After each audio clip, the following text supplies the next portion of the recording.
ঈসা আলাইহিস সালাতু ওয়াস সালামের উম্মত হওয়ার মিথ্যা দাবিদার খ্রিস্টান যারা এরার দাবি এই নবী আম্বিয়ায়ে কেরাম গুনাহগার, এটা শুধু মওদুদির নয়, এটার মূল হইল খ্রিস্টানের স্লোগান। এই খ্রিস্টানের স্লোগানটা মওদুদি যারা এরা গ্রহণ করছে। আসলে মওদুদিবাদী যারা এরা খ্রিস্টান মতবাদী, খ্রিস্টানদের অনুসারী।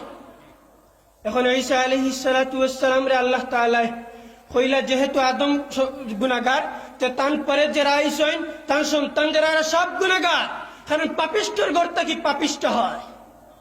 আচ্ছা আপনারা হক্কা চাই, বাপে যদি গুনাহ করে তো ফুয়ারও গুনাহগার হইনি? বাপ যদি মধুরি হয় ফুয়া মধুরি নি? বাপ যদি বাদু হয় ফুয়া যদি আলিম হয়ে যায় তারে তো শিক্ষিত হন, আলিম হন। বাপ যদি মূর্খ হয়, ছেলে যদি শিক্ষিত হয়, ছেলেরও শিক্ষিত হয়।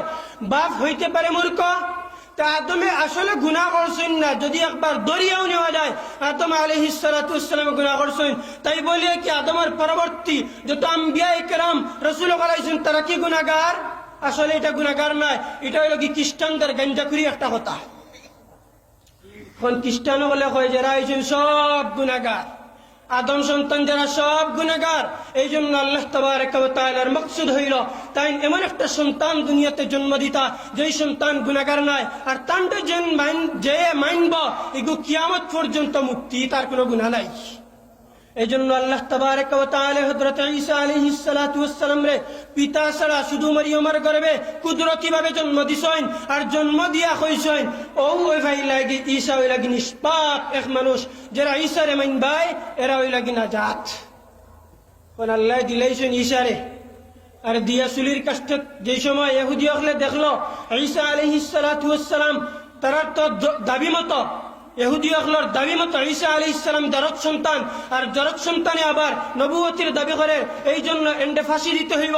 এই জন্য ইহুদি একটা চক্রান্ত হল, চক্রান্ত করিয়া ঈসা আলাইহিস সালাতু ওয়াস সালাম রে ফাঁসির কাছে ঝুলাইত করিয়া ঈসা আলাইহিস সালাতু ওয়াস সালামে যেই ঘর নির্জনে তাই ইবাদত করতা ও ঘর গিয়া ঢুকলো ইহুদি হলর নেতা খাতা হল। আল্লাহ তাবারক ওয়া তাআলা বড় নেতা যোগু ওগুর আকার আকৃতি দিলাইলা ঈসা আলাইহিস সালাতু ওয়াস সালামের আকার আকৃতি, আর হিতাই মনে করছেন এই ঈসা আর এন্ডে ঈসা হইয়া নিছেন গিয়া ফাঁসির কাছে।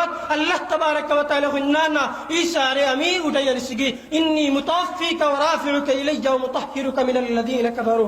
ঈসা আলাইহিস সালাতু ওয়াস সালাম রে আল্লাহ তাবারক ওয়া তাআলা উঠাইয়া নি লাগিয়া ওয়ালাকিন শুব্বিহা লাহুম, আল্লাহ কইন ও ইহুদি হল তোমরা ঈসা রে ফাঁসি দিতে পারছো না, তোমরা রে ফাঁসি দিছো, আমি তোমরা দাদায় ফালাই দিছি। ওয়ালাকিন শুব্বিহা লাহুম, ফই বুঝেননি, ফই রে কয় দাদা, আল্লাহ তারে দাদা ফালাইছে।